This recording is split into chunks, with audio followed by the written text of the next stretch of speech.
Hello and welcome to Deck Builders Hamilton, where we talk all things outdoor living.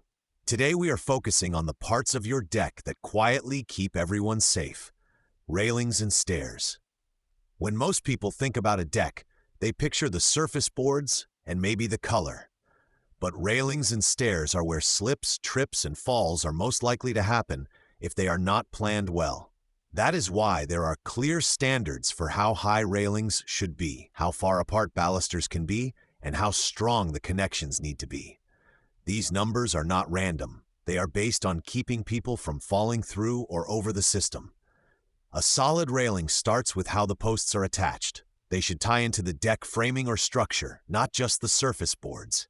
Over time, people lean on railings, kids push on them, and they take on wind loads as well. If posts are undersized or poorly fastened, you may notice wobble or movement, which is a sign that the system needs attention. Baluster spacing is another key detail, especially for families with young children. Openings need to be small enough that a child cannot slip through. This is why careful measuring during installation matters. Even one section built too wide can create a risky spot on an otherwise solid deck. Now let's talk about stairs. Good stair design is all about consistency. Treads should be deep enough for your whole foot to land, and risers should be a comfortable height. When steps are uneven, your body feels it right away, and you are more likely to trip. Adding a proper landing at doors or significant direction changes gives people space to pause, turn, and open doors without feeling squeezed. Handrails play a huge role in safety, especially for older adults or when stairs are wet. A good handrail is easy to grip and runs the full length of the stairs. It should feel solid under your hand, not loose or flexible.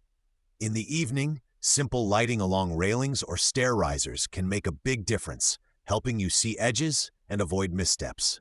Material choices for railings and stairs matter too. Composite railing systems and stair treads from brands like Fiberon can stay smoother over time, with fewer splinters and less peeling paint or stain. That means safer handholds and walking surfaces season after season, with less maintenance work for you. If you are looking at your current deck and wondering if the railings or stairs feel as solid as they should, it may be time for a professional check. You can reach our team at 513-895-9287 or visit toughdeckbuildershamilton.com to talk about repair, replacement, or new construction options. At Tough Deck Builders Hamilton, we design every deck from the structure up, with railings and stairs treated as critical safety systems, not afterthoughts. Thanks for listening to Deck Builders Hamilton, and we will see you on the next episode.